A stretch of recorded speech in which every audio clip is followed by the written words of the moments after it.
Concernant le fait de donner un nom nouveau, on peut observer que Dieu redonne déjà un nom nouveau à ses serviteurs dans l'Ancien comme dans le Nouveau Testament.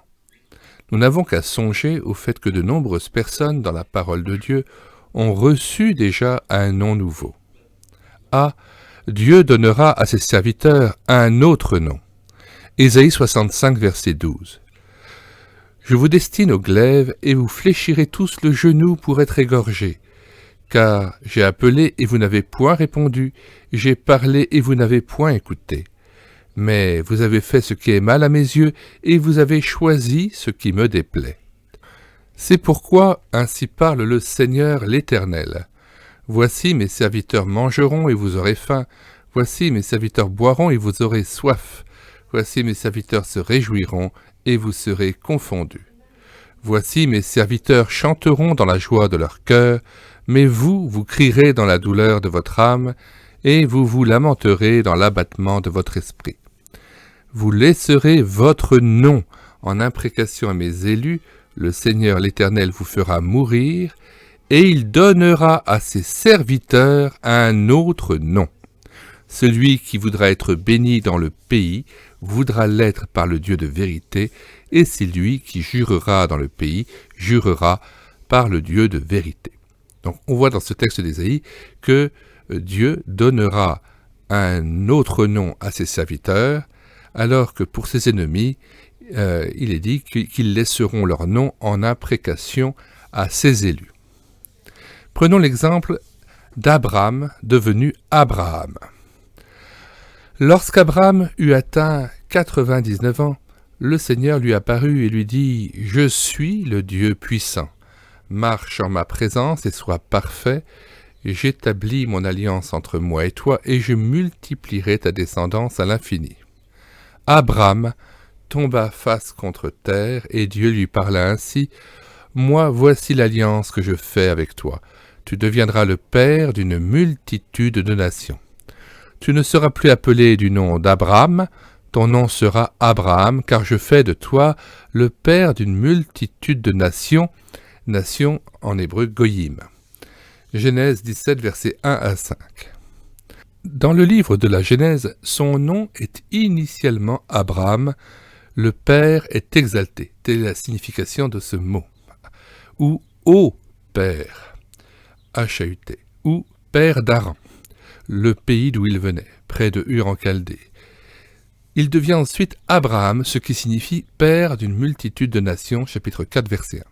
Ce qui est réjouissant, c'est que dans ce nom nouveau, Dieu donne déjà comme horizon le fait que ce ne soit point Abraham qui soit le père d'une nation, la nation juive uniquement, mais le père des multitudes, d'une multitude de nations qui formeront à terme l'épouse issue de l'ensemble des nations, des gentils, qui auront cru et auront trouvé leur refuge dans le nom de l'Éternel, dans le nom de Jésus. C'est Jacob devenu Israël. Genèse 32, verset 24. Jacob demeura seul, alors un homme lutta avec lui jusqu'au lever de l'aurore. Voyant qu'il ne pouvait le vaincre, cet homme le frappa à l'emboîture de la hanche. Et l'emboîture de la hanche de Jacob se démit pendant qu'il luttait avec lui. Il dit « Laisse-moi aller, car l'aurore se lève. » Et Jacob répondit « Je ne te laisserai point aller, que tu ne m'aies béni. » Il lui dit « Quel est ton nom ?» Et il répondit « Jacob. » Il dit encore « Ton nom ne sera plus Jacob, mais tu seras appelé Israël, car tu as lutté avec Dieu et avec des hommes, et tu as été vainqueur. » Il y eut donc Jacob, dont le nom signifiait le menteur, qui est rebaptisé en Israël, le lutteur de Dieu, celui qui lutte avec Dieu. En effet, Jacob commença sa vie en usurpateur. Il voulut prendre la bénédiction de son frère Ésaü en ayant recours à la ruse et mentit à son père Isaac. Mais, quelques années plus tard, il fut rebaptisé par l'ange qu'il combattit toute une nuit, et à qui il dit « Je ne te lâcherai pas, que tu ne m'aies béni. » L'ange le bénit en le frappant à la hanche, au point et à l'endroit où se trouve concentrée toute la force de l'homme, ainsi il dut apprendre la marche dans la faiblesse de la croix. Dans un parallèle avec le Nouveau Testament, Paul connaît une souffrance pénible. 2 Corinthiens 12, verset 7, « Et pour que je ne sois pas enflé d'orgueil à cause de l'excellence de ces révélations, il m'a été mis une écharde dans la chair, un ange de Satan pour me souffleter et m'empêcher de m'enorgueillir. 3 fois, j'ai prié le Seigneur de l'éloigner de moi, et il m'a dit, « Ma grâce te suffit, car ma puissance s'accomplit dans la faiblesse. Et je me glorifierai donc bien plus volontiers de mes faiblesses, afin que la puissance de Christ repose sur moi. » Cette vie vécue dans la faiblesse de la croix et dans la dépendance de Jésus m'a incité à mettre en parallèle la destinée de Jacob et celle de Paul. Enfin, dans ce rebaptême de Jacob, dans ce nom nouveau qu'il reçoit d'Israël, le lutteur de Dieu, celui qui lutte avec Dieu, le Seigneur nous donne l'image même de celui qui s'empare avec force et même violence du royaume de Dieu. Qu'on se souvienne alors du propos du Christ, Matthieu chapitre 11, verset 12. Depuis le temps de Jean-Baptiste jusqu'à présent, le royaume des cieux est forcé, et ce sont les violents qui s'en emparent.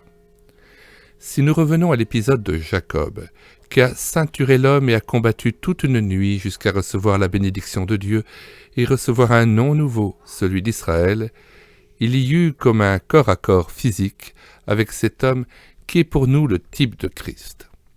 À cet homme qui a les caractéristiques d'un être humain, mais qui a aussi comme l'apparence d'une réalité angélique, Jacob dit « Je ne te lâcherai pas que tu ne m'aies béni ». Il montra ainsi son extrême détermination à être béni de Dieu lui-même et à être trouvé vainqueur. Il devient un modèle d'énergie, de fougue, de volonté, d'audace, de courage, d'une vie vécue, animée par la flamme du Saint-Esprit, sous le regard de Dieu et s'inscrivant dans son plan, dans ses desseins. Cet homme avec qui il lutta, et que nous pensons être un type de Christ dans le Nouveau Testament, s'était déjà manifesté quelques années auparavant quand il fuyait son frère. Dans son sommeil, rappelons-nous que Jacob eut un songe que nous voulons analyser. Genèse 28, verset 11. Il arriva dans un lieu où il passa la nuit, car le soleil était couché. Il y prit une pierre dont il fit son chevet, et il se coucha dans ce lieu-là. Il eut un songe, et voici une échelle était appuyée sur la terre, et son sommet touchait au ciel. Et voici les anges de Dieu montaient et descendaient par cette échelle. Et voici l'Éternel se tenait au-dessus d'elle, et il dit, « Je suis l'Éternel, le Dieu d'Abraham, ton père, et le Dieu d'Isaac. La terre sur laquelle tu es couché, je la donnerai à toi et à ta postérité. » Christ est ici l'image de la pierre sur laquelle nous reposons, et en qui nous trouvons le vrai repos, le repos de sabbat, au cours des rebondissements, épreuves et pérégrinations de notre vie. La vision de l'échelle où montent et descendent les anges nous rappelle leur rôle de protection et d'intervention en faveur des croyants qui doivent hériter du salut.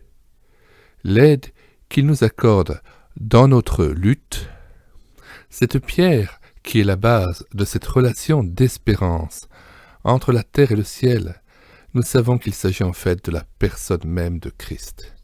Et cela grâce au jeu des concordances en Jean chapitre 1 verset 51, et il lui dit « En vérité, vous verrez désormais le ciel ouvert et les anges de Dieu monter et descendre sur le Fils de l'homme. » Les anges sont soumis à Christ, qui les met au service de son Église dans le combat qu'elle mène dans sa lutte pour Dieu, afin que nous soyons aidés aussi par le Saint-Esprit qui nous assiste en position de vainqueur. Autre personnage du Nouveau Testament cette fois-ci, qui a connu un rebaptême, un nom nouveau. Il s'agit de Simon devenu Pierre. Il y eut parmi ses disciples Simon qui reçut le nom de Pierre. La symbolique était un honneur et un hommage rendu à cet homme qui confessa « Tu es le Christ, le Fils du Dieu vivant ». Jésus reconnut immédiatement que cette reconnaissance avait été accordée à Simon par l'intervention directe de Dieu, le Père qui venait de se révéler à lui. Et c'est pourquoi, de cette parole fondatrice, il lui dit « Tu es Pierre, et sur cette pierre, je bâtirai mon Église ». Notons aussi qu'en Apocalypse 1, verset 14, la muraille de la ville avait 12 fondations qui portaient les noms des 12 apôtres de l'agneau. Dans la poursuite de notre méditation sur le sens du nom nouveau que nous recevrons dans le ciel, nous savons que nous participons tous, selon la mesure de Dieu, à la construction de l'Église. Car nous sommes partie intégrante, nous sommes les maillons d'une chaîne de témoins de Jésus. Comme l'Église est dans son essence même apostolique, c'est-à-dire qu'elle est le résultat de cette immense chaîne millénaire et planétaire, d'un témoignage ininterrompu d'hommes et de femmes qui ont témoigné de leur foi, il faut réaliser que ce caillou qui nous sera donné portera l'empreinte aussi du rôle particulier que nous aurons su jouer dans la construction de l'Église. Il reflètera aussi le lien indéfectible qui nous a reliés à Christ dans notre marche sur la terre. Dernier témoin du Nouveau Testament rebaptisé en quelque sorte, il s'agit de Saül de Tarse. L'étymologie de ce nom signifie « demandé par Dieu », terme impliquant une prédestination. En effet, lui-même disait avoir été mis à part par Dieu dès le sein maternel. Devenu Paul, le petit, le faible, lui qui reçut du Christ la leçon « Ma grâce te suffit, car ma puissance s'accomplit dans la faiblesse », notons qu'ici les deux noms ne s'opposent pas dans leur signification, mais se complètent. F. Marc 3, verset 17, Jacques, fils de Zébédée, et Jean, frère de Jacques, auquel Jésus donna le nom de Boanerges, qui signifie « fils du tonnerre ». Les Sémites ont l'habitude de dire que quand quelqu'un possède certaines qualités, ils en sont les fils. Donc, les fils du tonnerre possèdent les qualités du tonnerre. Quelles sont donc les qualités du tonnerre manifestées par Jacques et Jean ? 3 explications peuvent être données pour justifier ce sobriquet de fils de tonnerre donné par Jésus. Tout d'abord, les discussions animées en haussant le ton. Dans Luc 9, 46, il est dit « Or, une pensée leur vint à l'esprit, savoir lequel d'entre eux était le plus grand. » Il est question ici de Jacques et de Jean. Jésus, voyant la pensée de leur cœur, prit un petit enfant, le plaça près de lui et leur dit « Quiconque reçoit en mon nom à ce petit enfant me reçoit moi-même, et quiconque me reçoit celui qui m'a envoyé. Car celui qui est le plus petit parmi vous, c'est celui-là qui est grand. » Jacques et Jean ont même usé de stratagèmes en passant par leur mère pour tenter de leur soutirer cette faveur, une ruse qui avait grandement choqué les 10 autres apôtres, Matthieu 10, 20. Donc, ce qu'on peut ressortir de ce surnom attribué à Jacques et Jean, c'est que c'étaient 2 frères qui n'hésitaient pas à faire preuve de zèle, à hausser le ton et à manifester quand les choses ne se passaient pas à leur manière. Ils discutaient de qui méritait de s'asseoir à la droite et à la gauche de Jésus dans son royaume. Deuxième explication, des actions disproportionnées inspirées par un excès de zèle. Luc 9, 49, Jean prit la parole et dit « Maître, nous avons vu un homme qui chasse des démons en ton nom, et nous l'en avons empêché parce qu'il ne nous suit pas. » « Ne l'en empêchez pas, lui répondit Jésus, car qui n'est pas contre vous est pour vous. » 3. Colère furieuse et destructive à la Nebuchadnezzar contre des gens qu'il n'aimait déjà pas d'avance. Luc, chapitre 9, verset 51. Il propose de faire descendre le feu du ciel à des Samaritains qui ne les reçoivent pas. Et Jésus se tourna vers eux et les réprimanda en disant « Vous ne savez pas de quel esprit vous êtes animés, car le Fils de l'homme est venu non pour perdre les âmes des hommes, mais pour les sauver. » Et ils allèrent dans un autre bourg. Dans ces 3 exemples, ce qui ressort, c'est que le surnom affublé par Jésus n'est pas un compliment qu'il leur adressait, c'était un rappel au calme pour leur montrer de faire attention à l'esprit qui les anime. Boanerges, fils du tonnerre, c'est une manifestation d'orgueil spirituel qui s'évertue à freiner la ferveur spirituelle quand elle ne correspond pas au consensus habituel. Il y a un esprit qui désire faire périr les hommes. Ce n'est pas le Saint-Esprit envoyé par le bon berger, Jésus, selon Jean 10, verset 10. Jésus n'est pas venu punir les Samaritains parce qu'ils étaient mélangés doctrinalement. Il est venu leur offrir le salut, comme on le voit avec la Samaritaine dans Jean 4. Le Saint-Esprit en Jésus ne l'a pas fait combattre et chasser les Romains, comme s'y attendaient les apôtres. Après la Pentecôte, remplis du Saint-Esprit, Jacques et Jean changèrent radicalement. Toujours zélés et animés du premier amour, leur état d'esprit changea heureusement. Ils priaient au temple, partaient en mission pour évangéliser, dans un esprit pacifique. Vive la plénitude du Saint-Esprit, maintenant, quand leur voix tonnait, c'était pour chanter les louanges du Seigneur. En conclusion, nous dirons que Dieu veut que nous changions et que nous recevions un nom nouveau.